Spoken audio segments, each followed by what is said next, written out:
On this episode, we're delving into the back catalogue to cover the Joe Rogan Experience number 2138 with guest Tucker Carlson. The No Rogan Experience starts now.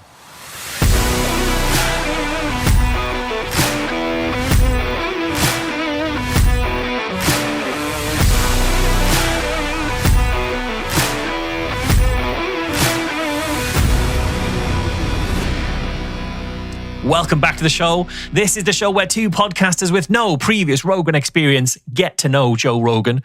Joe Rogan is one of the most listened to people on the planet. His interviews and opinions influence millions of people. He's regularly criticized for those views, often by people who've never actually listened to Rogan. So we listen, and where needed, we try to correct the record. It's the show for anyone who's curious about Joe Rogan, his guests, and their claims, as well as for anyone who just wants to understand Joe's ever-growing media influence. I'm Michael Marshall. I'm joined by Cecil Cicerello, and today we're covering an episode that Joe recorded last year. It's his April 19th, 2024 interview with Tucker Carlson. As of today, the episode has been seen 16.8 million times on YouTube alone. So, Cecil, how did Joe introduce Tucker in the show notes? He said, Tucker Carlson is the host of the Tucker Carlson podcast and the leading voice in American politics. I didn't think that was true.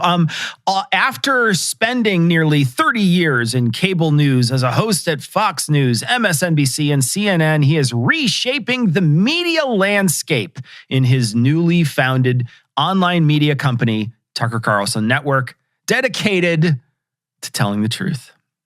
Dedicated to telling the truth. Dedicated to telling the truth. Lofty goals indeed. So is there anything else we should know about Tucker Carlson? I wonder if that's trademarked. Here are some interesting things. Tucker Carlson has been a political provocateur for over 2 decades. He initially was a neocon writer for a conservative magazine, and then he went on CNN as part of Crossfire, and while there, greatly contributed to the death of discourse. He started working for Fox News in 2009, and he co-founded The Daily Caller, wrote 3 books, one of which is called Politicians, Partisans, and Parasites. Tucker was eventually fired from Fox in 2023 for undisclosed reasons. It happened about a year before this particular interview was recorded. It could be that he was a COVID denier. That's a possibility. He also used slurs multiple times on air, or he was named in the Dominion voting machine defamation suit where Fox settled for $787.5 million for lying about the 2020 election. So it could have been any of those things. Or another thing. Any one of those things. Or something else. We don't even know, right? It could be something else. We have no idea. We don't know. So what did they talk about? Well, so they start talking about aliens, then Alex Jones as a prophet, the struggle between good and evil, how aliens are probably not aliens, lying is evil, Darwinism is false, saunas are hard, Tucker Carlson got hacked by the NSA, he didn't, homelessness is a business, Russia has a right to tell other countries who they can ally with, that Alexandria Ocasio-Cortez is really, really stupid, and that The Color Purple is a very strange first date movie. Okay, quite an eclectic bag there then. Well, for the main event this week, we're going to actually take a look at a few of the times that Tucker completely distorts the facts to fit his narrative. But before we get to that, we want to say a quick thank you to our Area 51 All Access Pass patrons. Those are Fred R. Gruthius, Martin Fidel, Laura Williams, Stoned Banana, Chunky Cat in Chicago, The Hair One Wake Up Sheeple, and Am I a Robot? Capture says no, but Maintenance Records say yes. They all subscribed at patreon.com/No Rogan. You can do that as well. All of our patrons get early access to episodes and a special patron-only bonus segment every single week. This week, we'll talk about saunas, we'll talk about Harvey Weinstein, we'll talk about North Korea, and we'll also talk about how definitely completely secular Tucker used to be. You can check that out at patreon.com/No Rogan. I wanted to jump in here real quick, Marsh, before we get into the main event, and I wanted to just mention that our show now, for the main feed, if you're listening to this on the main feed and not a patron, you probably heard some ads. You might hear an ad later on in the show. These are placed ads by companies. We don't have any much control over what goes into the show. So if you hear something that's weird or something that doesn't really match the tenor or the sort of undertones that we try to set of skepticism here on this show, you might hear something about a supplement or something. Understand, we don't have a lot of power in what goes into the show. And to be honest, we're actually kind of happy when the people who sell very unskeptical things try to sell them to skeptical people, because that's really a great waste of their money. So yeah, our audience are not buying that stuff. Yeah, but if you do spot something like that, do let us know, because I have another show where I go through those dodgy kind of products, and I'd love to go through someone who wasted money advertising on his show. Yeah, for sure. So if you are catching ads, understand that you can always become a patron at patreon.com, and you will not get any ads in your show. We are very happy with the people who have shared the show and who have made the show very successful so far. But the show does take an extended amount of time to create. I'm working probably 4 straight days a week on the show. That's not including even the editing that I do on the show. And I know Marsh works equally hard. So we're going to ask you right now, if you think this show is worthwhile, if you think this show is a good show and it's doing good work and it's helping people understand Joe Rogan in a way that maybe other people aren't able to explain him or illuminate the things he says, we're going to ask you to become a patron. We hope that you become a patron of the show. It helps fund the show. It helps make sure this show happens every week. And it helps pay us for the time that we put in, this amount of time that we put in every week to do the show. So we're going to ask you, please, if you like the show and you think this show is a good show, please become a patron. But now it's time for our main event.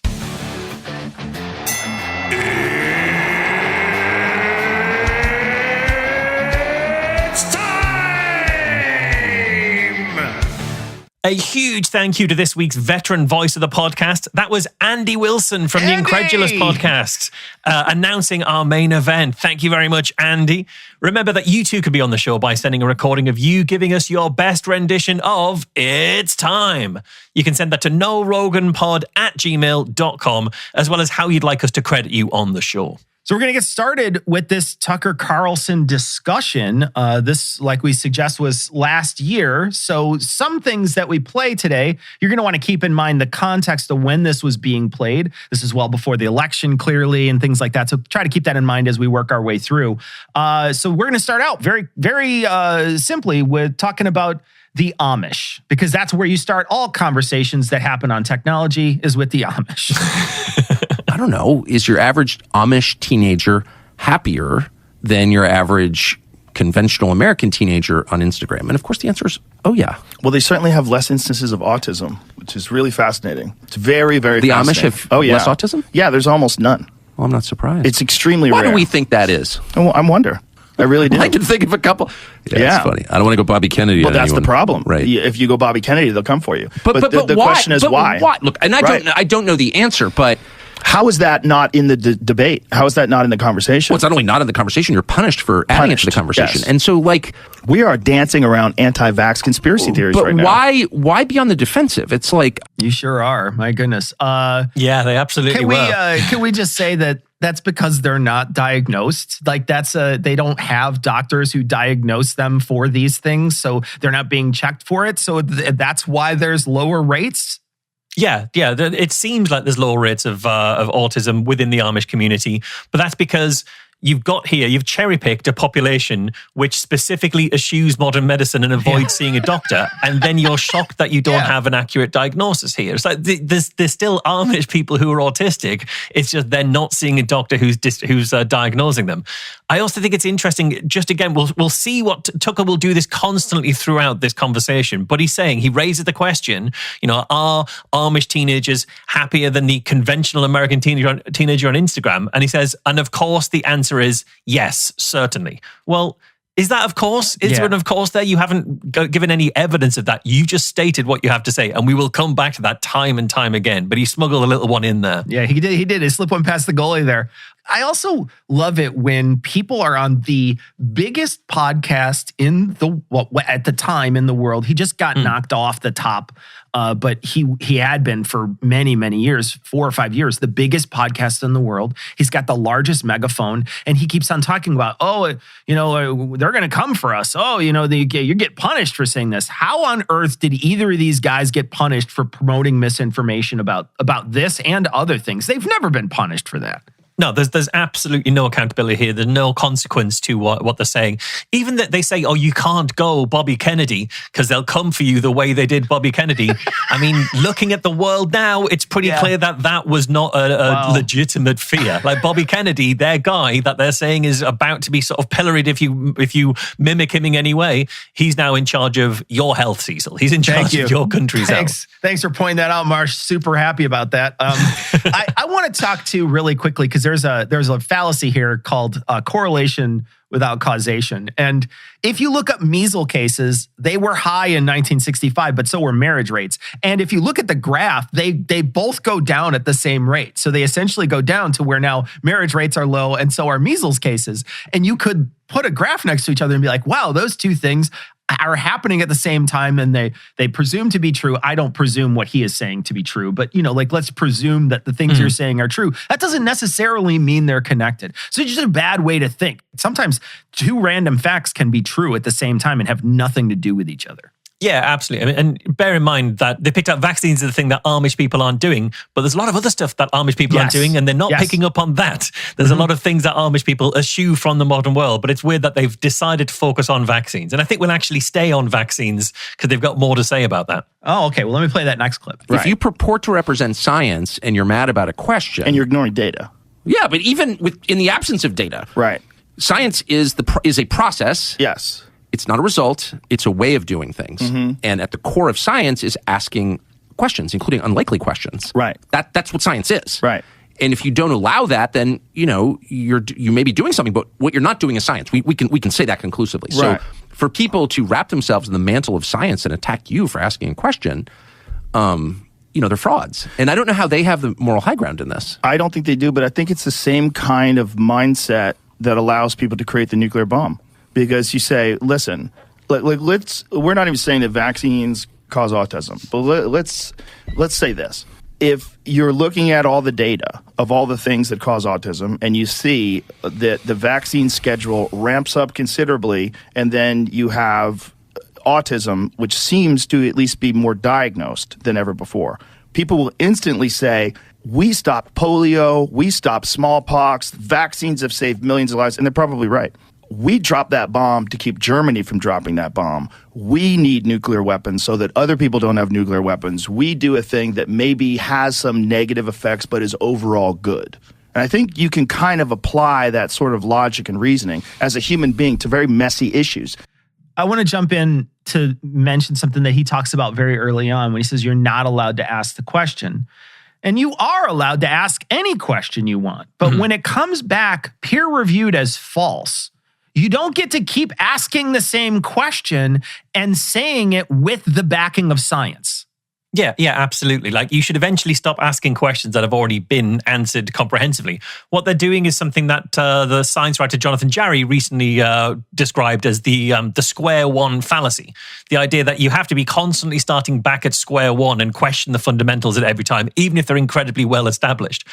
I'd also like to point out, it will sound pretty weird to the listeners that Joe brings in the atomic bomb. They had, in Joe's defense, they had talked about the A-bomb a little bit before then, so it was in his mind. It's not out of nowhere. It's not out of fully nowhere. out of nowhere. Yeah. But it's a terrible analogy for vaccines because he's saying, well, we dropped the A-bomb so Germany wouldn't. So he's sort of saying, well, therefore we'll vaccinate because measles will vaccinate first. Like, what is his point here? What analogy is he possibly drawing here?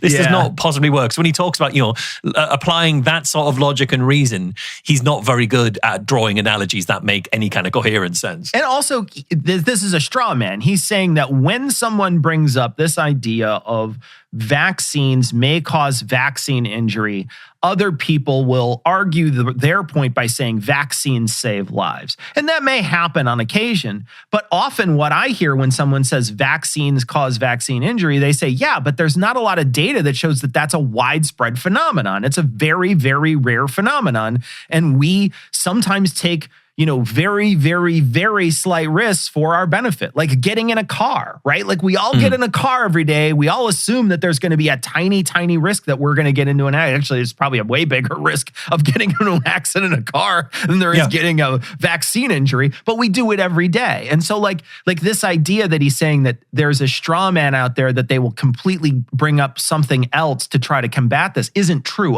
All the evidence that I've seen when people argue about this is they just say, I don't believe what you're saying. And then they also add to that, let's throw some more things onto the fire, which are vaccines do save a lot of lives. Yeah, I think so. I mean, I think I have seen people counter the what about the vaccine injury with the protective effect that vaccines have. Sure. But I think that isn't to, as you say, it's not to kind of throw away the idea of vaccine injury, but to try and put it into context. It's really important to understand risk in context. And if the chances of being vaccine injured are 1 in tens of millions, and the chances of catching measles and having some serious consequences as a result, or polio, which was incredibly damaging, the chance if you catch that is much higher, and the chance of you being severely hurt by having measles and having like lifelong complications for your immune system is far higher than the chance of having any negative repercussions to the MMR. And I think that's what's the important thing, is to be able to put things into that kind of context. And context is the thing that often gets missing in this conversation, specifically this conversation between Tucker and Joe. Sometimes that feels like the context from Tucker is deliberately obscured, and we'll kind of come to versions of that. But the last thing I'll make on the vaccines here is, again, Joe is saying when you see the vaccine schedule ramps up and then you have autism, which seems to be diagnosed more than ever, this, as you say, is just another correlation, but not a causation, because the rates of autism also correlate around the time that babies start walking. Babies typically start walking between the ages of 14 months and 18 months. You get vaccinated around the same time. You might be diagnosed with autism at 18 months. But nobody is suggesting that walking causes autism, because we just understand that walking is part of the natural development of a child. And it's just that development is how you also spot that a child's autistic. It's quite hard to tell that a baby's autistic. It's much easier once you start to show other kind of social cues and communicative cues. Now they're going to shift their conversation to talk a little bit about abortion. Well, I think people do that. By the way, people do that with abortion, right? Sure. They do that with abortion. They say a woman has a right to choose reproductive freedom. They say all these things. And then you say, okay, what if the baby is near term? What if it's 6 months old? What if it's 7 months old? And people don't want to have that conversation. Why? A woman has the right to choose. You're a fascist. Stay out of women's bodies. Does a woman have a right to kill you if you annoy her or inconvenience her? Well, this is where it gets weird. It's like, when is it a life? But it is one of those things that, to me, is a human problem. Yeah. Whereas humans have these very messy interactions with some things that don't line up with their ideology. And there's an ideology of science worship. There's an ideology of authoritarian worship. The bodies of science have bestowed the truth. If you ignore it, you're a science denier. Most abortions happen within the first 12 weeks of pregnancy. That's 93% of abortions happen within the first 12 weeks of pregnancy. Any that happen late are because of a larger issue. And I think when they start to talk, that neither of these guys is talking about a 12-week abortion. They're both talking about a 6-month abortion. Yeah, absolutely. And again, it's that idea of looking at the minority of cases and then using that to kind of dismiss the majority of cases. Your 1 in 10 million chance of becoming vaccine injured, or even higher, even smaller than that, the chances of you having an abortion in those later terms. At least the argument that Joe is making is a coherent argument. I think it's not a well-founded argument, but it is an argument that I think is genuine. He's not being disingenuous. But listen to Tucker Carlson's contribution to that conversation, and I think this is Tucker trying to distort facts and putting forward an argument that isn't as honest. Because what he says, he frames it as saying, in this conversation about abortion, he frames it as saying, do women have a right to kill you if you annoy her or inconvenience her? Now, this may seem like it's a complete non sequitur, red herring, not related. Sure. What he's trying to do is trying to compare a fetus to a fully grown human being. So, the idea that you could be killed in that kind of way is similar. And those two things are not in any way equivalent, especially, as you say, at 12 weeks, where you are a small clump of cells. You're not a person who, in Tucker's case, got fired from Fox News. You haven't had a rich and storied life so far and a collection of bow ties. But he's also comparing pregnancy and the having to raise a child, especially a child you didn't want, to inconveniencing you. So he's being disingenuous on two cases. And he's trying to say that in a way to frame it as if saying that women have more rights than men. That, women have the right, do women have the right to do these things to you if you inconvenience her, as if women are so protected by the law and by the rights that we have in society. And that is not the case. So it's in this very short sentence, this one framing device, he's hitting 3 different beats of trying to misdirect and trying to manipulate the conversation, I think. That's a great analysis, Marsh. I also want to point out, too, some podcaster and a guy who got fired from Fox News don't get a lot of say in a conversation that doesn't have anything to do with them. They're not owed any explanations by any woman who wants to make this decision. Any abortion that happens after the first trimester is probably a very hard decision for that family to make. And it doesn't need people completely outside of that decision process judging it. And that's what these guys are doing. They're sitting outside this complete discussion that has nothing to do with them and judging whether or not that is a good thing or a bad thing. And these are also people who will constantly vote to cut funding for education or child development, or they never want to see universal pre-K, that type of childcare that we could have in this country. It wouldn't even be that big of a tax burden to have something like that. And they don't ever vote for people that are like that. They vote for people that are they say they're pro-life, but they're really just pro-birth. They're not pro-caring for anybody. They're only pro the birth. And so when people make these claims, and we're going to see this later with homelessness, they're going to make these claims, but they're never doing anything to fix the situation. Yeah, I think so. And I think that's it's that coherent of argument, and it's that consistency of point that I think is important, because we could talk to somebody who was pro-life, and I would personally disagree. I'd come from a different perspective to them. Sure. But if they had a consistent argument that they believe that life is sacred and therefore you can't have abortions, and then when the baby's born, there needs to be support at every stage to make sure that the baby is well cared for and isn't going hungry and isn't neglected and all these kind of things, and they were willing to put the money where their mouth is on that point, at least I would respect that they had a coherent point of view at that point. But when their position is you can't have an abortion, but if you fall pregnant, that's your own fault for engaging in premarital sex or whatever. And then once the baby's born, it's your responsibility. This now very clearly becomes not a perspective that is putting the life of the child at the center of it. It's putting the judgment of the people having the child at the center of it. And that's kind of the issue, I think, really. Yeah, this is really just shaming pregnant people for sex. That's really all it is. Yeah, absolutely. Now they bring up a person by the name of Barry Weiss, who was a guest on Joe's show previously that Tucker had seen a clip for. So that's what they're referring to here in this clip. You had a moment with Barry Weiss on your show that went everywhere. I saw a clip of it. I never saw the show itself, but she was going on about... So she was posing as one thing, and then you pressed her. You're like, well, hold on a second. What do you mean by that? You just attacked somebody. And she had no idea what she was talking about. And it became really clear to me watching it. That completely changed my view of Barry Weiss forever. I was like, she's a fraud, actually. This person's not honest at all. Like, she has a very specific agenda. That's all she cares about. The rest of the stuff is just a kind of sleight of hand maneuver. You're talking about the thing with Tulsi Gabbard? That's correct. Yeah, she called her a toady and she didn't know what that meant. Well, but she had no idea. Like, Tulsi Gabbard had straight outside the lines on some Syria or something. And Barry Weiss was going through the files in her head, like, what does she have to believe? And she was aware that, Tulsi Gabbard had somehow violated that in a way that no one's willing to say, like, in detail to fully articulate. What did Tulsi Gabbard do wrong? No one will tell you. She's just bad.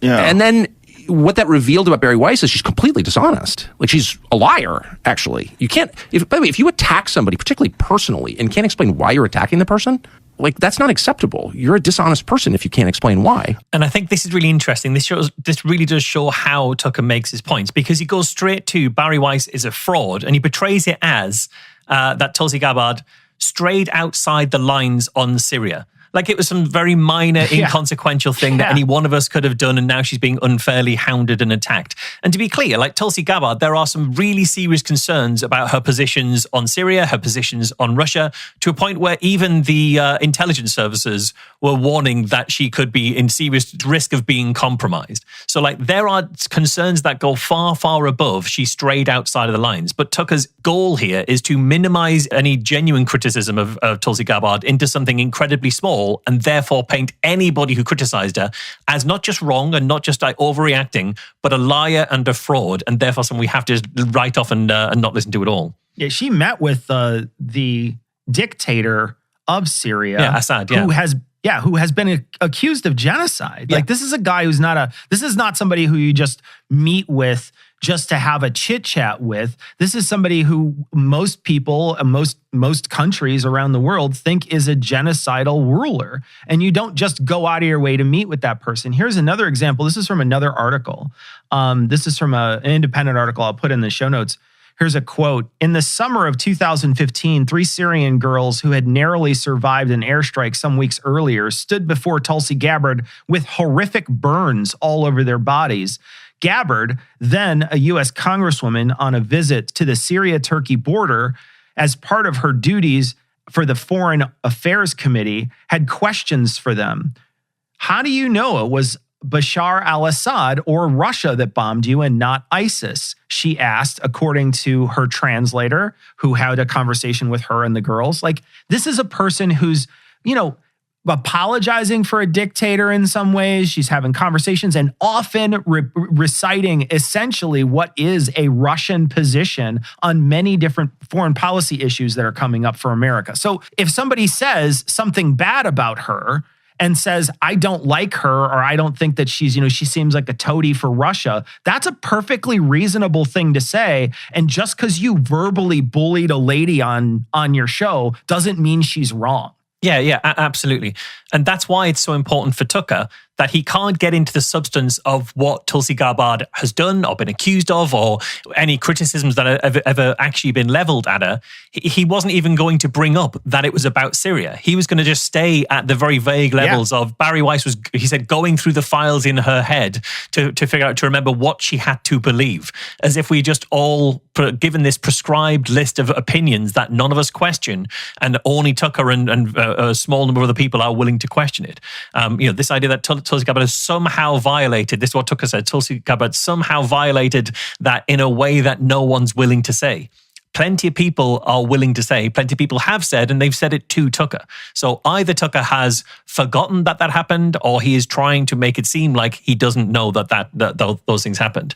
And if we ask why, well, maybe we should be wondering, why is Tucker so invested in being protecting of somebody who is spreading pro-Assad messages, and in particular pro-Russia messages?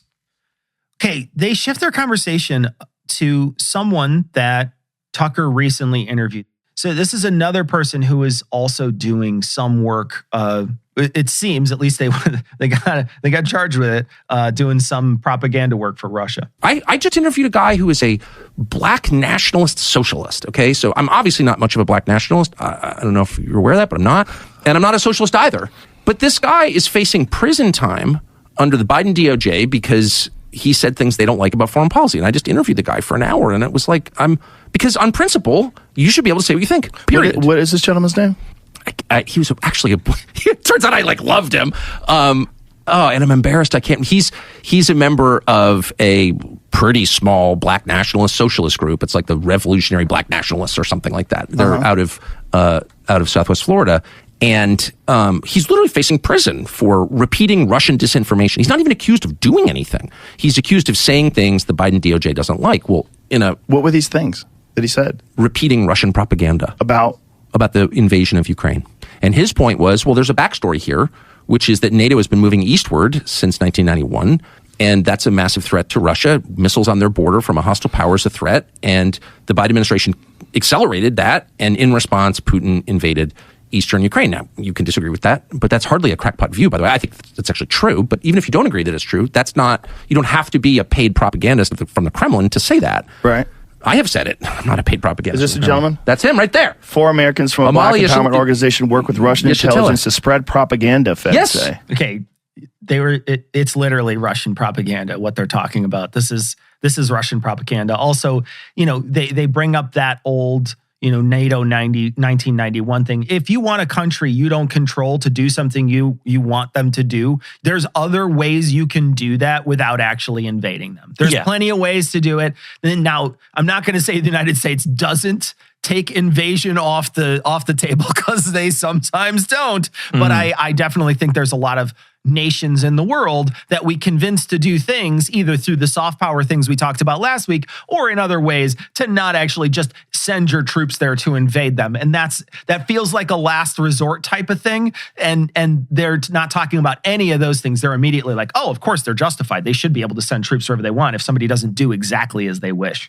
Yeah, exactly. I mean, and I think, again, like with the Barry Weiss situation, Tucker is being incredibly vague about what's being actually accused here. He doesn't even bring up the name of the person he spoke to. Now, maybe it is perfectly reasonable that Tucker sat down for an hour with a guy he really liked and can't remember his name at all. We forget things all the time. Let's be charitable there. It's true. But Joe does ask some follow-up questions that I think Tucker wasn't expecting to have to answer, because what Tucker is saying, he even says, quote, this guy, he's not even accused of doing anything. He's accused of saying things that Biden's Department of Justice doesn't like. That is Tucker's framing. According to prosecutors, the group, quote, carried out a number of actions in the US between 2015 and 2022 on behalf of the Russian government and received money and support from Alexander Ionov, the president of the Moscow-based group Anti-Globalization Movement of Russia. Mr. Ionov used the APSP, Uhuru Movement, and Black Hammer to promote Russian views on politics, the Ukraine war, and other issues. That's from the BBC. Now, Tucker, having sat down with this person, he could say the person is innocent. He could say he didn't do and the group did not do what they were accused of. But Tucker claims instead here they're not even accused of doing anything. That is a lie. They are accused of doing something. Like, he says he interviewed the guy for an hour. So either what the guy was actually accused of didn't come up in the hour-long conversation, or any of the research ahead of, do you want to interview this guy who's being potentially sent to prison? Or it did, and Tucker is lying about what he was accused of and hoping that Joe and his audience buy it. And Joe starts to buy it here. He does ask some questions, ask what was he accused of, what was he doing?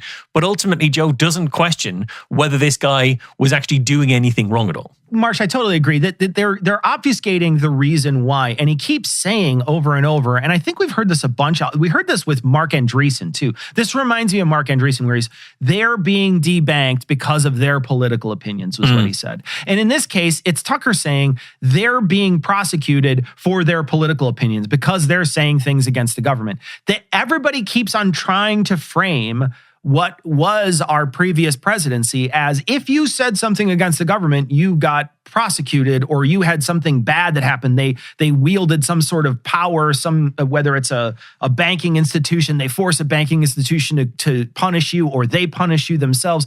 They keep saying this over and over and over again. But every time you and I look into this, it's never that. It's never that they just said something bad or something that the government that's in control doesn't agree with. They've also, been collecting money from that group, or they've visited multiple times. This is something that they were able to prove in court. So, let's not presume that these people are 100% innocent of the crimes that they're suggesting they commit. Yeah, absolutely. And again, the court case took place in December. This is April, so this is before they ever went to court. But Tucker isn't saying they're innocent of what they're accused of. He's saying they're not accused of anything. That is why this is a distortion of the facts. And that's because if you go on there with the agenda of trying to whitewash what's happening here, I think you'd know that if you frame things in a way that is aligned with the biases that Joe has towards free expression should fly at all times, he will accept it and won't offer any kind of counter arguments or investigation or kind of follow-up or anything like that. And Tucker makes it really clear that I just think, he says he's just a straight shooting guy. He's saying, I just think you have to be able to say what you think. And, he seems to think that, but only for the people who agree with him on key subjects, like, for example, the innocence of Russia in the conflict with Ukraine. Joe's like one of these guards of a door in a fairy tale that you can easily get past if you just use the words free speech. If you say that, he'll immediately, oh yeah, go right in. You've said the secret words. You've said exactly what we need to hear. And then I will 100% not question what you have to say. And I think really smart people who've watched him in the past, they just see this and they say, oh, he's so easy to manipulate. Look at how Mark Zuckerberg twisted everything he had to say to talk about free speech. Mark Andreessen did the same thing. Tucker Carlson here, most of what he's talking about is framed around whether or not we should have free expression, and it doesn't have anything to do with those things. But Joe isn't critical enough to realize that those things are just ways to slip one past the goalie on him and use his microphone. Yeah, absolutely. And this you could even turn this on its head if you were to frame it around a different one of Joe's values. If you framed it around America winning. America winning comes up quite often. We just want America to win. If you frame this around America winning geopolitically, then suddenly Joe, I think, would be able to understand that winning would mean besting Russia, and he would be critical of He could be critical of Russia in those situations. Or even sovereignty of the border. He talks a lot about the importance of having a secure border. If you framed this conversation around the security of Ukraine's border, then maybe he'd be less willing to accept that border being violated all the time by Russian expansion. So if you've just found a different one of his buttons to hit, you could completely, I think, redirect the conversation. And I think smart people know that when they go on his show. He's going to continue on here about Russia. Well, but nothing happened. So that's the thing. So I'm reading this. Someone sent it to me and I'm like, okay, clearly there's a crime here. Like they were found with, I don't know, mortar shells, or they were, I mean, usually the government makes up, they put kitty porn on your computer at least to discredit you. There's no underlying crime other than they said something that the foreign policy establishment of the United States disagrees with. Okay, that's not a crime by definition. And this guy is facing life in prison. And it looks to me, because Barry Weiss has not defended him, I think this guy is likely to spend the rest of his life in prison. And I'm like, this is crazy. The rest of his life in prison? Yes. Okay, hold it. This is the thing. I think he's 83. How do you say his name? Yeshitela and 3 other U.S. citizens, Penny Joanne Hess, Jesse Neville, and Augustus C. Romaine Jr. are charged with conspiracy to defraud U.S. Hess. Defraud the United States. Hess, Yeshitela, and Neville are also charged with impersonating agents of a foreign government. Okay, they say to defraud the United States. So defraud suggests theft of something of value, right? If I defraud you, I steal your money. There's no allegation of that at all. And I actually read the charges. The only allegation is they said things that the U.S. government, the Biden administration, doesn't like. That's it. And because they're unpopular and they have views that are considered, quote, fringe, like crazy black nationalists, nobody wants to defend them. And my only point is not that I'm like such a principled person. This seems very obvious to me. You can't allow that. You absolutely cannot allow that if you believe in the First Amendment and the freedom of free people to say what they think. So they're just ignoring the fact that these people received funding from the Russian government in an election. Yeah, and also that they were accused of pretending to be foreign officials as well, which, you can be done for what you're saying, what you should be allowed to speak freely. Well, yeah, but not if what you're saying is, I'm an agent of a foreign government. That kind of free speech doesn't get covered. And again, this isn't what they were found guilty of, but it's what they've been accused of. And so to pretend that they're not accused of anything. And Tucker is trying to frame this as that you have to be found with illegal munitions for you to have committed a crime. But other crimes are available. There are other crimes possible out there. Yeah.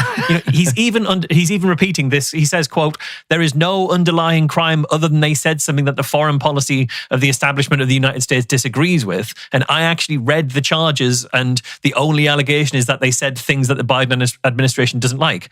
Those things are demonstrably a lie. They were charged with things. Yeah. Also, he's trying to manipulate how we understand the word defraud in a way here. He's saying that defraud means you have to take money, you have to steal money from the government in order for it to be a case of fraud. But Cornell Law School, here's how they define it. Quote, to defraud broadly means to trick or deceive someone at the expense of another for personal gain, end quote. And I'll leave a link in the show notes. You can read it yourself. So there's plenty of ways to talk about the idea of defrauding someone, even in the law, it doesn't necessarily mean that you're trying to steal money from someone, specifically the United States government. You could defraud the United States government and get that money from Russia. You're trying to trick the United States. Yeah, absolutely. But even Joe is able to find that there's more to this story than Tucker is willing to pretend. All right, so we're going to continue this clip. So with this implication is they're saying that they were recruited by the FSB. So it says, prosecutor said Ionov operated an entity called the Anti-Globalization Movement of Russia that was used to carry out its U.S. influence efforts overseen by the Russian intelligence service known as FSB. Okay, they recruited U.S.-based organizations to help sway elections, make it appear there was a strong support in the U.S. for Russia's invasion of Ukraine, and backed efforts such as the 2015 United Nations petition to decry the genocide of African people in the U.S., according to the indictment. Yeah, so recruited by the FSB is a much stronger accusation than said stuff the government doesn't like. But even then, while Joe has read that, he doesn't actually pick up on that and he starts getting caught up on the genocide bit. But he had at least enough wherewithal to ask the questions that got this amount of information further out. And at the very end of that clip, there is a tiny bit of Tucker laughing. And Tucker's laughing because he's trying to convince Joe that this is absurd, that what they're doing is doing something absurd to these people. It's a joke. It's laughable, according to Tucker. And also, Tucker said that this guy, he's facing the rest of his life in prison. And then we find out, well, partly that's because he's 83. So, any amount of prison time could be the rest of your life. That's just kind of what happens when you're in your 80s. But to understand what actually happened in this case, in December 2024, he got a 3-year suspended sentence and he got 300 hours of community service. So he got no jail time under the Biden administration. Next up, we're going to talk about, this is where Joe finds another website, and we're going to talk about what he's reading here after he gets done reading it. Yeah, they are not, at least when I interviewed them, they had not been charged with taking money from Russia. So it says they've been accused of us. They've accused us of taking money from Russia. Yeshitela said yesterday at a news conference on July 29th, we've never taken any money from Russian government, but I'm not saying that because I'm morally opposed to taking money from the Russians or anyone else who wants to support the struggles for black people. Don't tell us that we can't have friends that you don't like. He accused the U.S. government of seeking to use the APSP as a pawn in its proxy war with Russia. The unsubstantiated allegation that opponents of the war are co-conspirators with a foreign power are intended to bolster the phantom of a Russian boogeyman in the public consciousness. The escalating military aggression by the U.S. against Russia and China is already being accompanied by increasing repression and an attempt to criminalize left-wing opposition to the unpopular war. So, to be clear here, this is the evidence that Jamie has brought up. This is Jamie, pull that up real quick, that Jamie's brought up to explain what is happening here. And Joe's reading this out and he's accepting that this is now a fact check. This is an understandable view of what's really happening. And we can see now what these people really did. But to be clear, what they're reading from is a website called, it's WSWS, which stands for World Socialist Website. That is the name of the website that they're reading here. That is the position that's been put forward. It is not widely regarded as being a reliable source. It's regarded as being far too pro-Putin, for example. It's regarded as being compromised by Russian propaganda lines. And it definitely, something called the World Socialist Website, definitely wouldn't be a source that Joe would normally accept if it didn't agree with what Tucker was trying to put forward about these guys and make sense of the conversation that Joe is having. This is the problem sometimes when when Jamie does a fact check for Joe, or when Joe does the fact check, is they will find a website that seems to support what they want to be true, and they don't care what that website is, even if it's the World Socialist Website, which is the name of this site. If you want to understand this story a little bit, just listen to what he had to say. Listen to the words that Joe read off a website. Here, I'm going to quote again. Quote, the unsubstantiated allegation that opponents of the war are co-conspirators with a foreign power are intended to bolster the phantom of a Russian boogeyman in the public consciousness. And I want you to hear that and realize that sounds a lot more like an opinion piece than it does sound like somebody who's actually reporting on news. This is someone who's inserting their opinion about why things are being said and how they're being said and how people are interpreting them. Pay attention to that when you're reading a website. That's not a news website. That's an editorial website. And he's reading an editorial page and treating it like it's fact. Yeah, and pay attention not just when you're reading it in the newspaper, but when you're hearing it from Tucker Carlson, because he smuggles those kinds of things into his speech all the time. Every time he's making a point, he smuggles his own editorialization and his own opinions in as if they are just part of the regular news that he's telling you. So they shift their conversation here. They're talking about credit cards. They are propaganda instruments designed to cloak the truth from the rest of us. That in fact, there's agreement, not disagreement, at the center of power. They all agree on the things that matter. And those are the economy and foreign policy, because that's where the money is. There's no effort to, say, rein in the credit card companies, which, if you really cared about the country, you'd say, but people are really suffering. Okay, they don't have enough money to live. Kids can't not only not buy houses, they can't afford rent. And why is that? And one of the main reasons is because they're paying like close to 20% interest on their credit cards. And okay, we just imagine that in a free market, that's a good thing. Tell me why that's a good thing. Who benefits from that? Why are we for that again? I'm not for that. I think the credit card companies are villains. And they send credit cards to kids at school and get them hooked on this. I think it's totally wrong. And if you said that in the U.S. Congress, people look at you like you had three heads. Like, what? They just don't care, because they all agree that our current economic system and our current foreign policy assumptions are good. So that's not a two-party system. That's a one-party system, and it doesn't serve the interest of the country.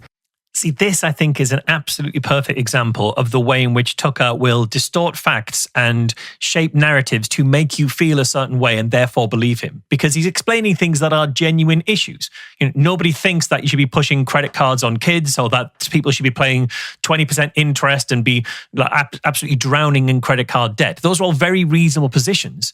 But he's painting those reasonable positions as being something that the entirety of Congress is against. And therefore, there isn't a two-party system. It's a one-party system. And it's only reasonable men like Tucker Carlson stand against them. Now, I don't doubt that there are lots of members of Congress who would look at you like you're crazy if you talked about cracking down on credit card fees. I imagine there's some out there who would believe that. I don't even doubt that they're members of Congress that Tucker knows. I imagine Tucker's been in conversations with some of these people who are not against credit card debt. I can't imagine that Tucker hangs out with many Democrats, though. So I can't imagine the conversations he's having where people look at him like he's got three heads are Democratic congressmen doing that. At best, he's extrapolating from what the politicians that he personally knows think to say what the entirety of Congress thinks. And at worst, he's just lying and manipulating you here.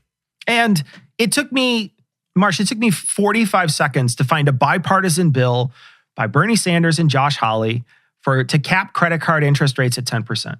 And it was on Fox News.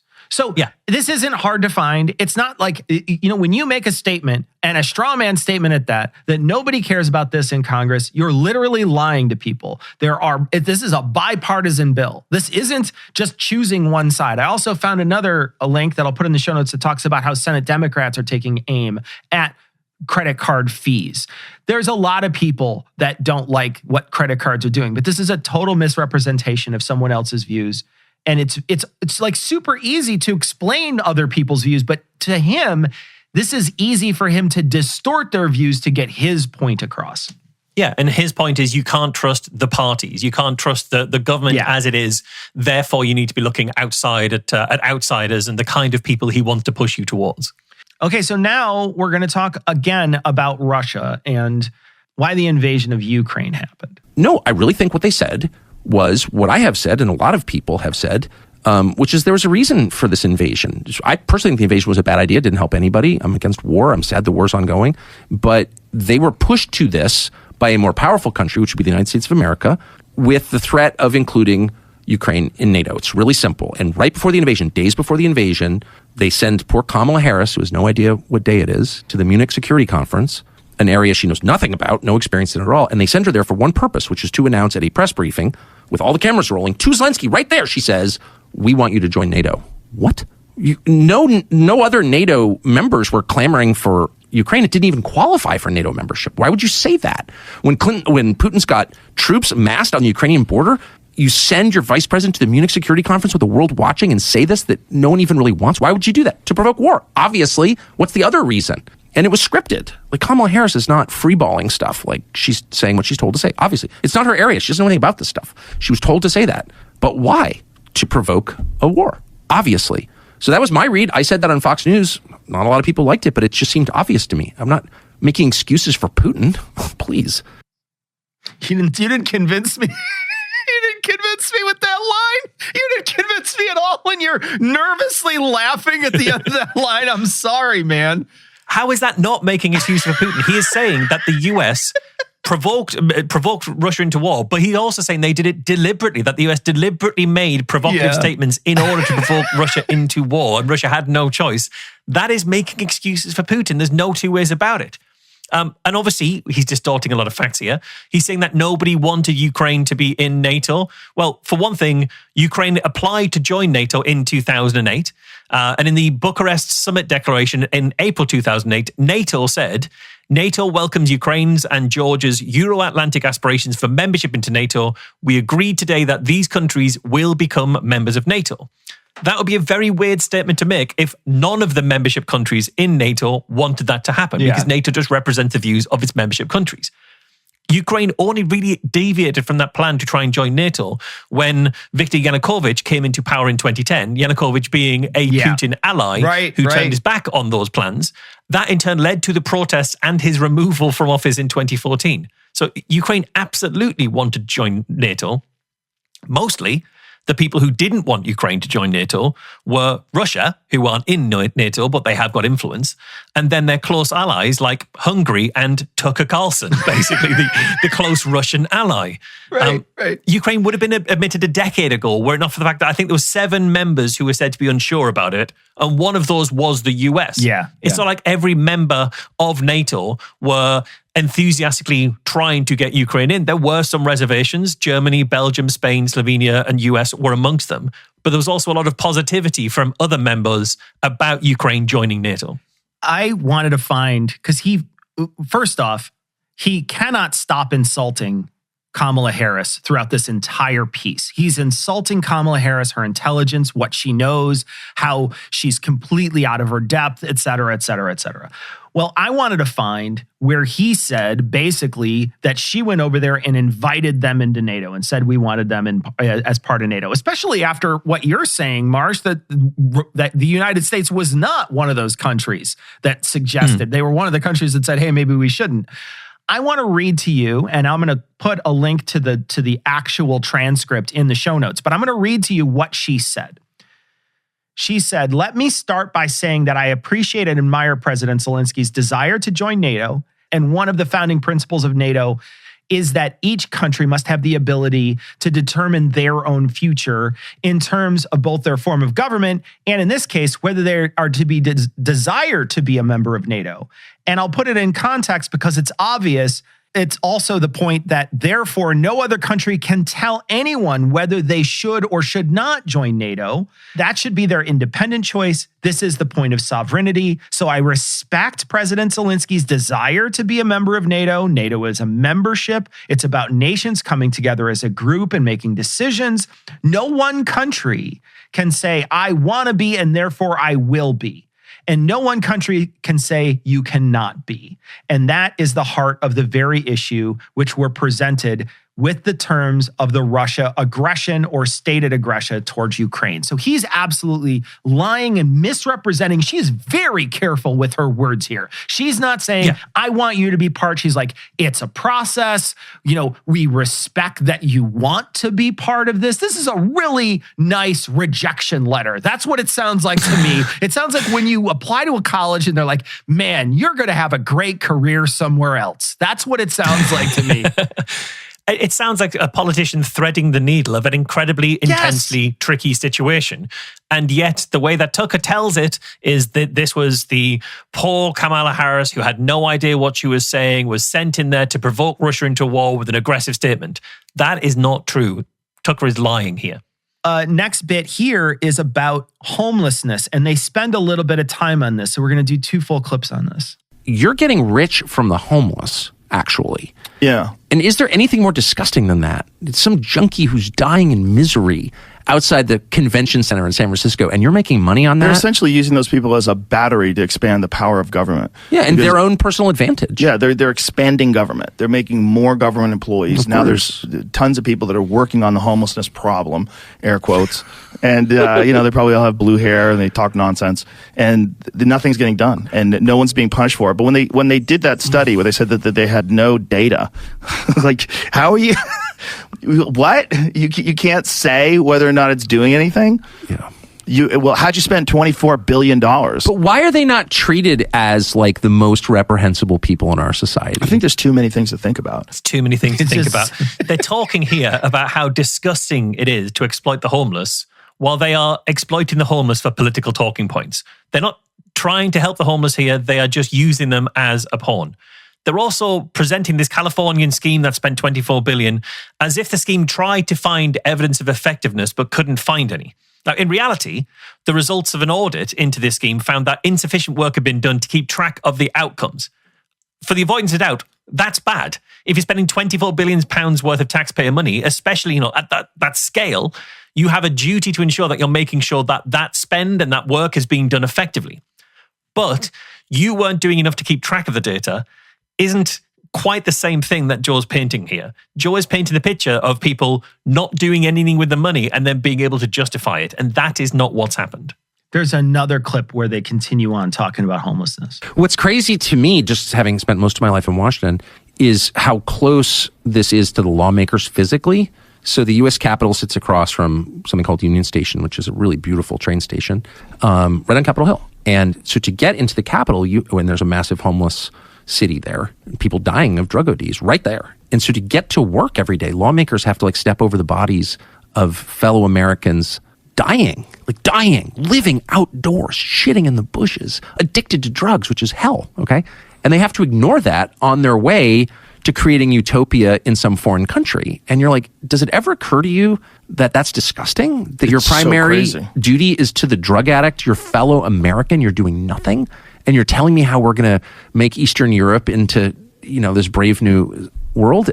I don't know. I just can't get past that. I think I'm not super sensitive or aware or anything. I'm not super anything, really. I'm pretty ordinary, but I think I would notice. So I was like walking into a vote on Ukraine aid. I'd be like, shit, they're like 5 junkies on the street. Like maybe we should do something for them? No. Yeah. How many politicians out there want to help fix things that would maybe contribute to less homelessness? And how many politicians want universal health care? How many politicians want universal mental health care in the United States, or universal basic income, or universal housing? I guarantee you one side wants that more than the other side. And I don't think that either of these guys are voting for that side when it comes time to pull your ballot in October or November. Yeah, absolutely.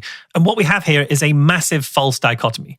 The lawmakers are not making a binary choice of end homelessness or give aid to Ukraine.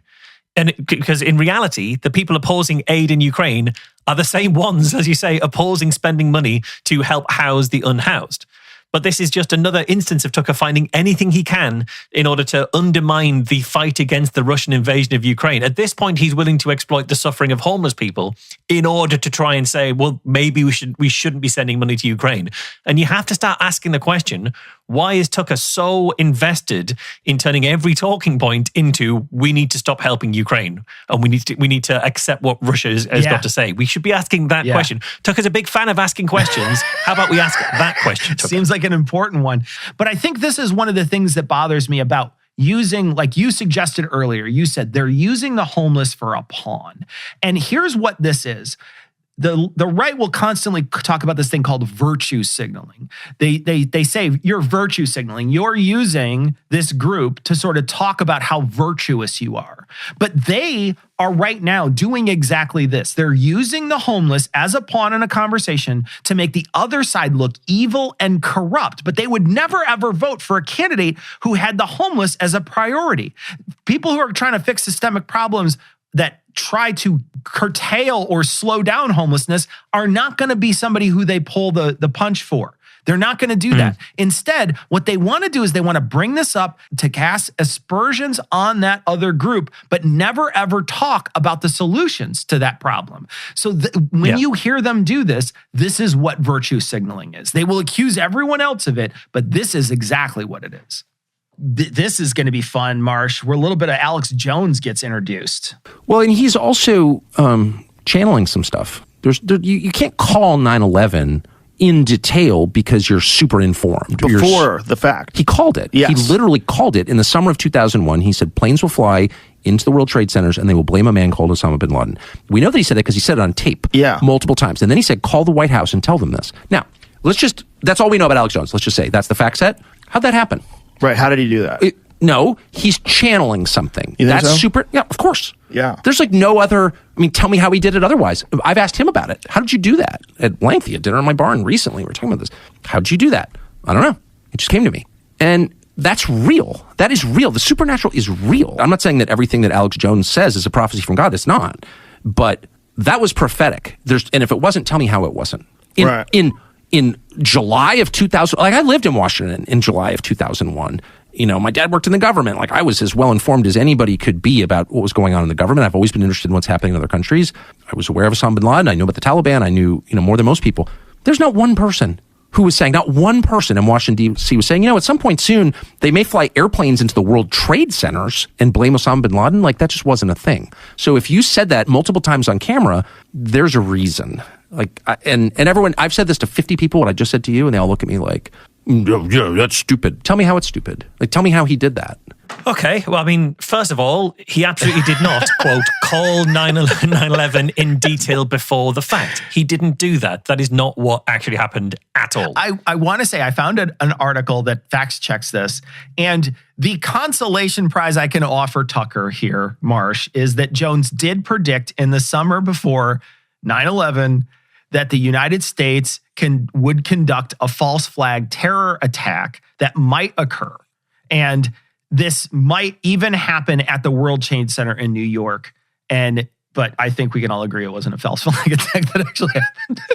Yeah, that is what he said. I actually went back and found the clip from July 25th, 2001 of what Alex Jones actually said that day.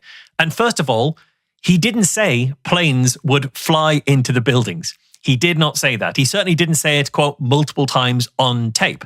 That is not true at all. He said the government may blow up an airliner, and then he was talking about like with the World Trade Center, but he's not talking about crashing a plane into the World Trade Center. Those two things are apart.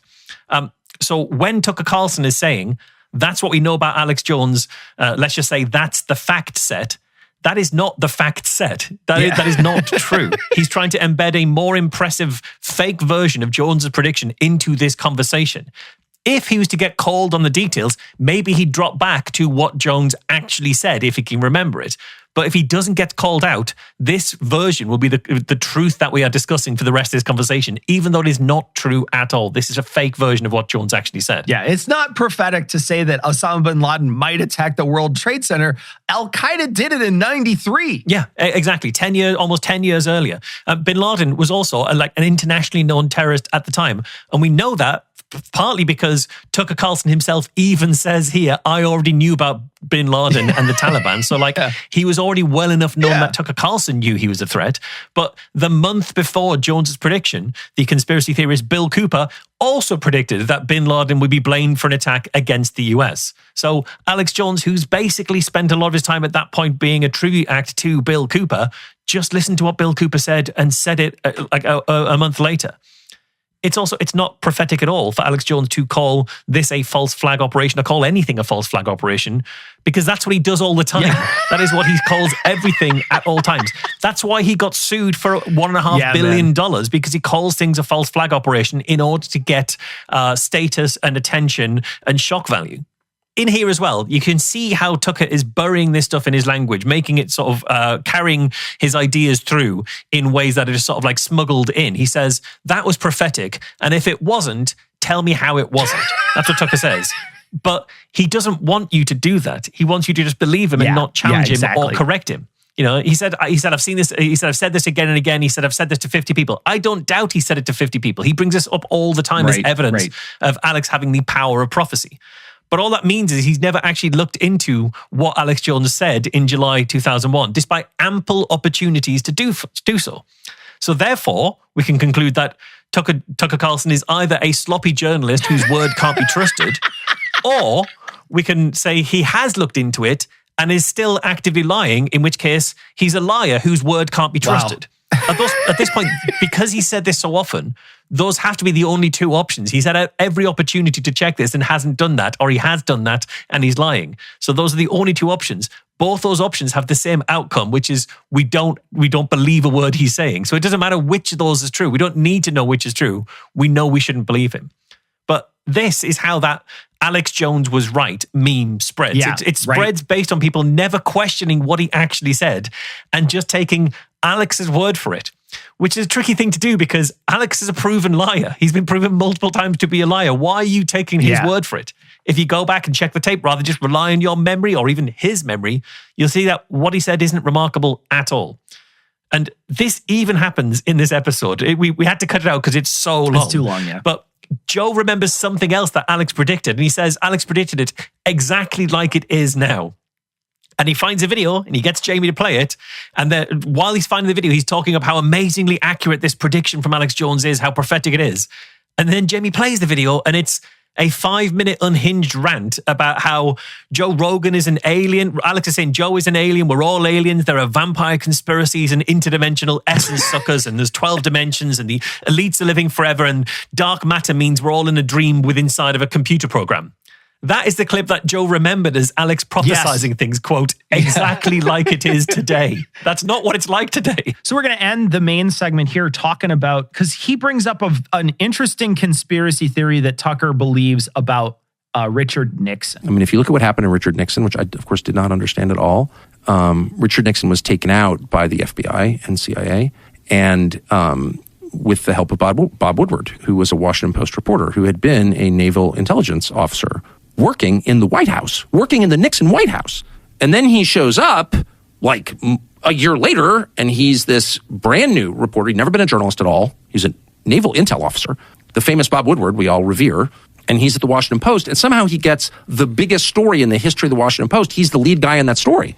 Well, I worked at a newspaper. I've been in the news business my whole life. That is not how it works. You don't take a kid like his first day from a totally unrelated business and put him on the biggest story. But he was. He was that guy. And who is his main source for Watergate? Oh, the number 2 guy at the FBI. Oh, so you have the naval intelligence officer working with the FBI official to destroy the president. Okay, so that's a deep state coup. What else? How would you describe that? If that happened in Guatemala, what would you say? And yet the way it was framed and the way that I accepted for decades was, oh, this intrepid reporter fought power. No. This intrepid reporter, Bob Woodward, was a tool of power, secret power, which is the most threatening kind, to bounce the single most popular president in American history, Richard Nixon, from office before the end of his term and replace him with who? Oh, Gerald Ford, who sat on the Warren Commission. Now, how did Gerald Ford get to be Richard Nixon's vice president? Well, because Carl Albert, the Democrat Speaker of the House, told him, you must choose him. We will only confirm him when they sent the actual elected vice president away for tax evasion, Spiro Agnew of Maryland. So you have a complete setup, like Gerald Ford, the only unelected president in American history, actually sat on the Warren Commission. Something else that I accepted at face value until I looked at it, and I was like, that's completely insane. You didn't want to interview Jack Ruby in your investigation of the assassination? Okay, you're fake. Yeah, he was on the Warren Commission. This should be studied, genuinely studied, for how many different logical fallacies pop up in here. It's insane. But I'm going to leave a link in the show notes to a history.com article that talks about Watergate. And, don't believe his pushpin with yarn ideas here about what happened during Watergate. He's connecting things that have nothing to do with each other and pointing to them and saying, this means this means this. Don't listen to him. Go find out about Watergate on your own. It's a very complicated thing, what happened. We don't have time to get into the unpacking the entirety of Watergate for you, but genuinely, all it takes is a quick perusing of a few different historical pieces on this, and you'll see he's completely wrong. Yeah, although I think this is really interesting from Tucker because all the other things we've covered, I think, and it's hard to know what's in anybody's mind, but it certainly feels like Tucker is trying to distort and manipulate facts in order to make you believe something. And I think he seems like he's doing it in a relatively cynical way. Whereas I think in the whole conversation, this is one of the few times I actually believe that Tucker believes this. This feels authentic to what Tucker actually believes. I could be being naive there. It does feel that. But he is still, even in doing that, he's framing this in incredibly manipulative ways. Yes. For example, he says, you've got Bob Woodward coming on. He says, you don't give a kid a big story on his first day. Well, when he says that, it makes you think that Wood was like an apprentice fresh out of school or something. He was 29 in 1972 when he got the Watergate story. He'd already been at the Washington Post a year by that point, so he wasn't on his first day. He had his feet under the table. He'd been a journalist for a year, and prior to that, he was a naval intelligence officer, which is an arguably related skill set in terms of finding and figuring out the truth and trying to understand things. So, like, it's not like he was this completely green out of school trainee journalist. And also, Tucker doesn't mention that the Woodward and Bernstein partnership included Carl Bernstein, who was an experienced journalist who'd been at the Post for 6 years before he covered Watergate. But because he didn't have a military background, his story doesn't fit into Tucker's narrative of it being a deep state coup. So he's still manipulating the facts. Even if he believes this, he's still manipulating it. But it seems like his story is that this coup was organized for the benefit of Gerald Ford, who sat on the Warren Commission, which was investigating the death of JFK, the assassination of JFK. And he says that was fake. And he actually goes on to imply that Nixon was taken out by this coup because Nixon knew why they killed JFK. So they had to silence Nixon by framing Nixon for Watergate, a thing he definitely did. He 100% did. 100% did. And the irony to all of this, I think, is that Watergate really, genuinely is a story of unchecked government power and corruption. And this should be precisely the kind of thing that Joe and Tucker are completely against. They should care about it, and they should say we should never have anything like this again. But instead, they're trying to undermine the narrative of Watergate here. All right, well, let's move on to our toolbox section this week.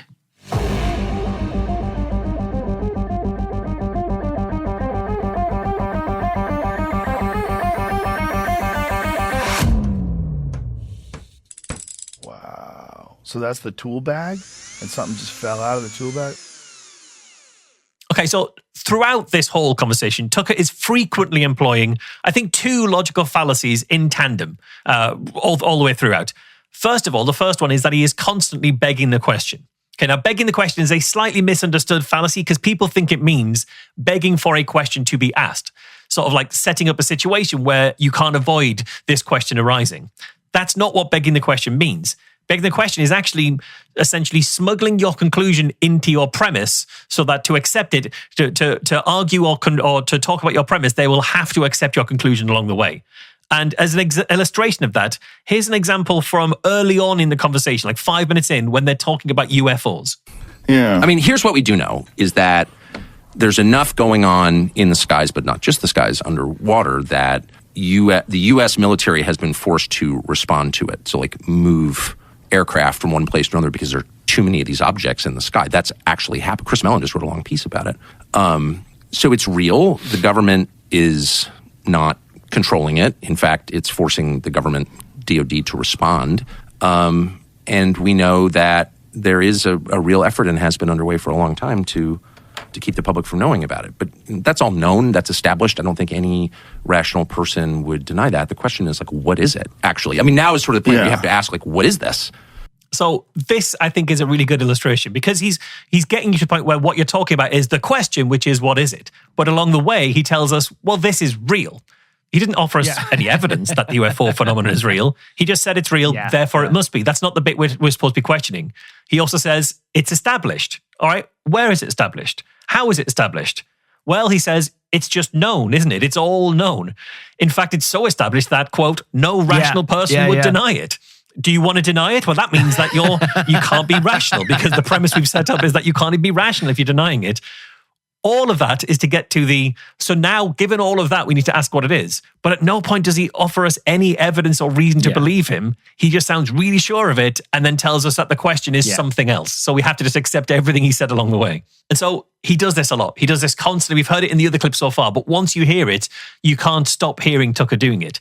But it's not the only thing he does, because when he's not just begging the question, he's often offering us non sequiturs, which are arguments that sound like they're proving something, and they may well be, but they're not proving the thing in question. They're proving something else.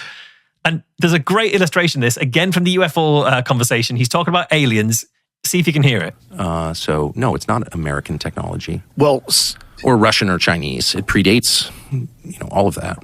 Well, some of it does, right? Like, for sure, the Kenneth Arnold sightings, that was really early on. It was like the early 1950s. He was seeing these flying saucers, these discs that were moving over mountains. Well, right. I mean, the prophet Ezekiel writes about it in the first chapter, Wheels in the Sky. Yeah, that's a crazy one. Boy, when you well, read it is that, crazy. If you read it, it's like, oh wow, Yeah. you know, and wheel within a and not wheel. just the Hebrew scriptures, like it's all over every, the Vedic texts. of course. So these are spiritual phenomenon. There's no evidence they're from another planet. I mean, I think that's the that's the lie, that they're from Mars. Look, space, the atmosphere is really well monitored, right? Both for defense reasons, but also because like it'd be nice to know when asteroids are coming. And there's no evidence, there's never been any evidence that there are lots of these objects, these vehicles coming into our atmosphere from somewhere else, some other planet. There's no evidence of that at all. So they're from here, and they've been here for thousands of years, whatever they are. And it's pretty clear to me that they're spiritual entities, whatever that means. They're supernatural, and which is to say supernatural means above the natural, above the observable nature. And they don't behave according to the laws of science as measured by people, and they've been here for a long time. And there's a ton of evidence they're under the ocean and under the ground. So, like, with that fact set, what do you conclude? With that fact set, what do you conclude? I heard it that time, Marsh. I heard it that time. But, how do we know that this is all spiritual? Well, there's no evidence they're from Mars, and we'd know if they were from space because there's stuff out there monitoring it. Okay, that's true. You've done a fairly good job of explaining why they're not from Mars, but that says nothing about how they're therefore spiritual in nature. He says, but if they're spiritual, and I believe they are, whatever that means, well, you're the one who's believing it. You should know what it means if you're expecting us to believe it. But he's begging the question. He says, so that means they're from here, and they've been here for thousands of years. Well, there's no proof you've offered that. There's no proof that even the they is one single thing and not a series of different things. You've given us nothing other than what you believe. But it's pretty clear for him, he says. And after all, with that fact set that he's laid out and the ton of evidence he says is there, but he's not elaborating on, what are we going to conclude other than exactly what Tucker wants us to? All right, so there's another piece here. Now, he's going to be talking about UFOs, but then also talking about other conspiracies. But anyway, I'd never really thought about UFOs at all, and I'd been in journalism since I was a kid, so of course I'd run into a lot of people who had crazy views on a lot of different topics. UFOs, 9/11, circumcision, like every whack job in the world you run into when you're covering stuff. Fluoride, right? I just brushed with non-fluoride toothpaste this morning. Me too. Exactly. But probably unlike you, I didn't have any opinions like that. I was like, fluoride, come on. 9/11, shut up. Yeah. UFOs, you're fucking crazy. You know what I mean? I just I had this reflexive, I'm ashamed of it. I'm not bragging about it. But it was 2017, and really it was the Trump campaign. It wasn't that I was like so in love with Trump, though I've always liked Trump because he's like hilarious and charming and all that. But I wasn't like a Trumper or anything. But it was watching that campaign, and particularly his claim that they were spying on him. And I was like, really? They're not, the intel services and federal law enforcement, FBI, do not spy on presidential campaigns. Like, that's so out of the realm. That's so crazy. Like, that could never happen because, of course, there's no democracy in a system like that. And fundamentally, we're a democracy, an imperfect one. It kind of lumbers along, but like, it's not fake. And then that turned out to be true. And I knew it was true. And that just blew my mind. So I began a process still ongoing of reassessing a lot of other things. Like, okay, well, if that was not true, what else is not true? And what else that they told me was a conspiracy theory might actually have some basis in fact. And then someone from, a DOD employee reached out to me and said, actually, there's a ton of evidence that this UFO thing is real. And really? And so I started doing segments on it when I worked at the TV channel. And there was like a lot of mockery, but I was like, I don't care. I'm just going to do this. Trump basically turned a conspiracy theory into part of his politics. And this is just being swallowed directly by Tucker here. So I just want to mention that before we get into the actual piece about the actual logical fallacies that he's using. He's basing it off false information. Flynn resigned and he wound up pleading to willfully and knowingly making false and fictitious statements to the FBI. So let's just not pretend that this is just a completely innocent person that is, part of this is part of the government that, the United States followed, quote unquote followed. They followed somebody because he was doing something wrong and then they caught him doing something wrong and then he lied about it. So let's not pretend that none of this stuff ever happened. So I just wanted to preface that before you got into the toolbox section, Marsh. Yeah, absolutely. The idea that Trump was being spied on by the FBI is not true. It's a distortion. But even if that was true, it's still a non sequitur because he thinks that it's proven that they spied on a presidential campaign. Therefore, that makes it more plausible that UFOs are real. But those things aren't remotely related at all. They're not even of the same order of magnitude of plausibility or likelihood. Like, is it outside of the realms of possibility that the FBI could keep tabs on a presidential campaign? Obviously not. And you could find some justification why you thought it was a good thing to be doing in certain cases, or you could even say, well, it's the deep state overreaching and they shouldn't be doing that, but they're capable of doing it. Whatever, we could say it is plausible that it could happen. But even in a world where there was an evil deep state who snoops on the emails of presidential candidates and their affiliates, how does that have any bearing on UFOs and alien visitations and how likely those are? Not at all. This is just a non sequitur completely. So again, we're going to shift a little bit back to aliens. Now that he talked a little bit about a different conspiracy theory, now we're going to shift again back to aliens. And this is him trying to explain a little bit about the motivations behind them. What information did you get that made you feel like it's dark? Well, it's so dark. Well, first of all, the deception is always bad. Like, lying is bad in it. And it's bad not just in a legal sense in that it can be illegal to lie, but it's bad. It's like bad for you. Like, it rots you. Like, being a liar makes you a bad person. When you lie, you are serving evil. There's a moral quality to it that's inescapable and very obvious, and only like advanced civilizations ignore that. Lying is bad. And so if you have lying at scale, which we have on this topic, it's inherently bad. Okay, so that's the first level. The deeper level is so if they're spiritual beings, which I believe they are, like, it's a binary. They're either, you're on team good or team bad. You can assign any name to it you want, but like, what are these things? Are they good or bad? And I think some of them are bad. And if the U.S. government knows that, or elements, the people within the U.S. government know that, then they're serving a bad force. Okay, so Marsh, let's do this together. Let's work our way through this together. He's saying lying is bad. Right, we can probably accept that. Therefore, lying is serving evil. He's not proven that at all. Okay, all right. And only advanced civilizations ignore that. He doesn't explain that at all.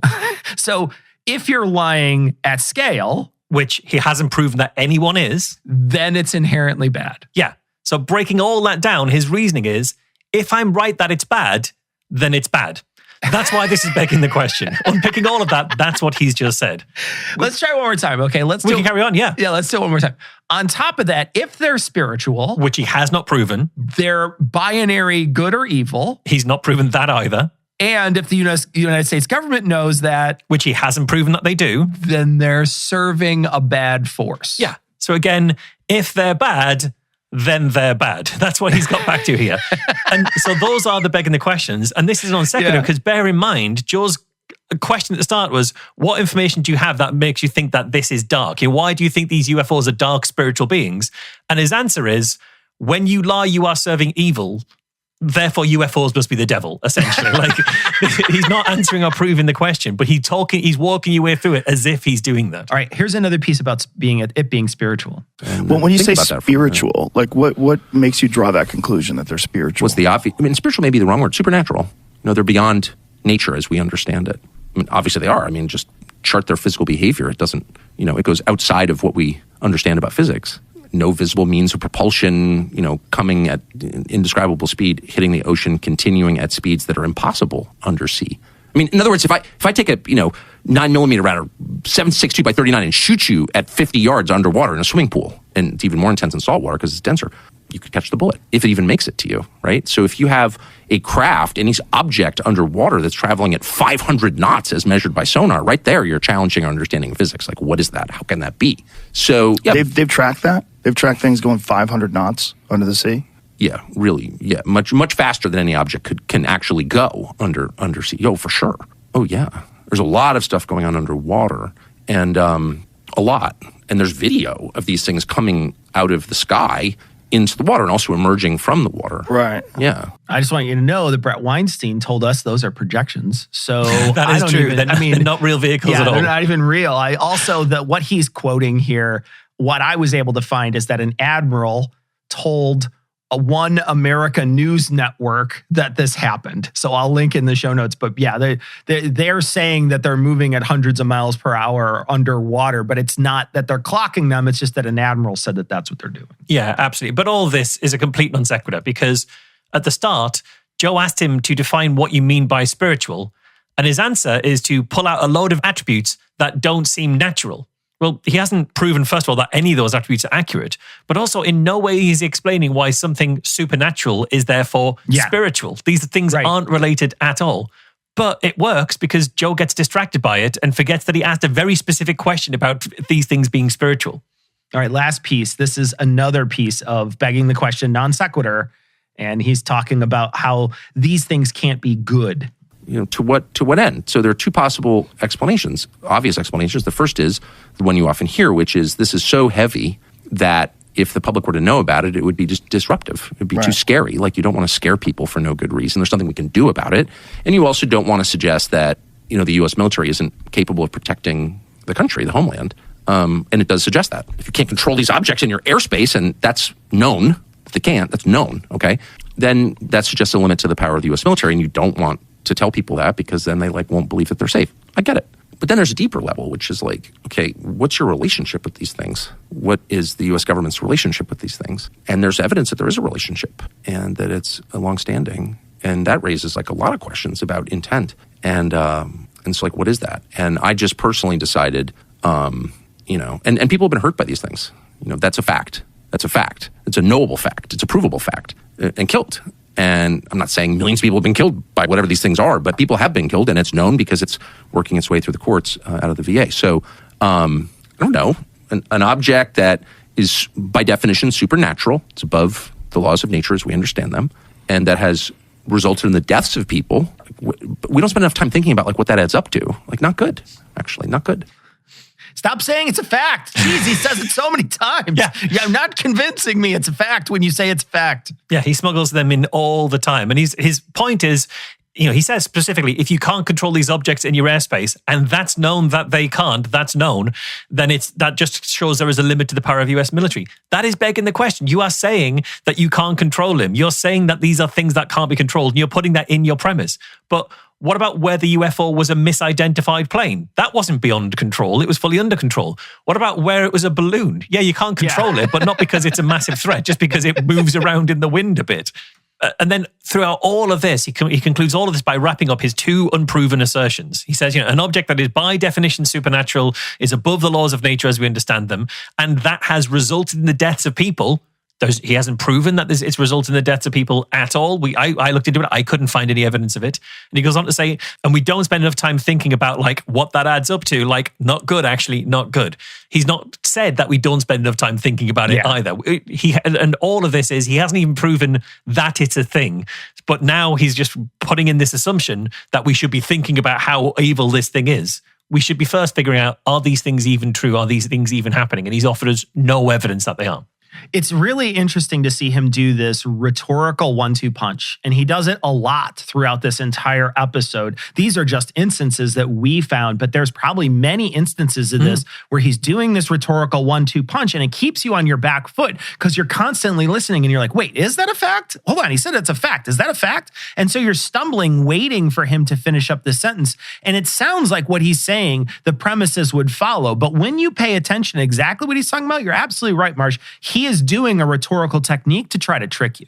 Yeah, and he's done it for years now. If you look back at any of his segments on Fox that would go viral of him speaking directly to the audience and telling them what to think, it's constantly layered with these kind of parenthetical clauses or these parenthetical premises that are in no way proven, but he's expecting you to just accept because you need to get to the bit at the end where he's going to ask you a question about something unrelated. Just say, oh, Brogan thinks he's all smart. And I'm the last person that thinks I'm smart. Trust me. Okay, Marsh, what did you think about this particular episode? Did you find anything good in it? So I did find something good. And it wasn't too hard to find something good here because there's a point at which Tucker is talking, first of all, about AI. And he says about if it's going to be a threat to people, if AI is going to be a threat, it's going to be bad for humanity, if it's going to sort of rise up and take over our jobs and be terrible for humanity, then we should just strangle AI in its crib and blow up the data centers. I was like, yeah, that's probably true. I mean, if your working assumption is that eventually AI is going to get to a point where it's incredibly detrimental to humanity, then that is a reasonable step to take. Now, obviously, we might disagree as to how likely that situation is, but that is quite a serious position to put out. And even if people said, well, the chances of it getting to that kind of level of threat to us are 10%, 1%, 0.5%, we can debate how worthwhile it is to take that risk. I think that's very reasonable. And then he goes on to say that the American right, the right wing of the American politics spectrum, are wrong to keep defending the dropping of nuclear bombs on civilians in Japan because it killed tens of thousands, hundreds of thousands of civilians. I think Tucker's absolutely right. You should not be defending the dropping of bombs on Hiroshima and Nagasaki. I also liked that both of them seem to call out that really stupid idea that we have that you're a flip-flopper if you change your mind.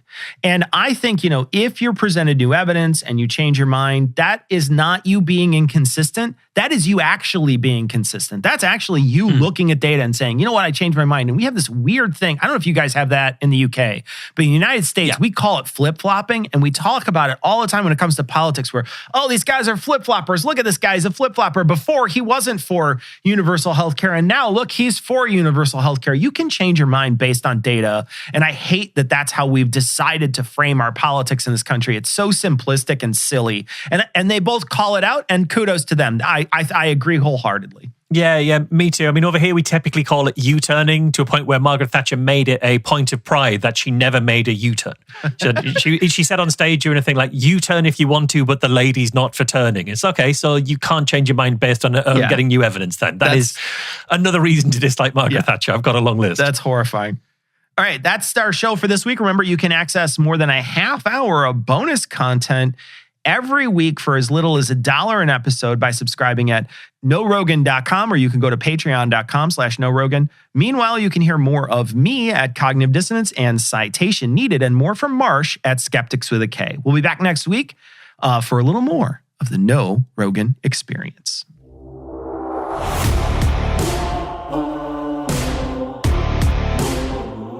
If you love the show, please rate and share it. If you want to get in touch with us, become a patron or check out the show notes. Go to NoRogan.com, KNOWROGAN.com.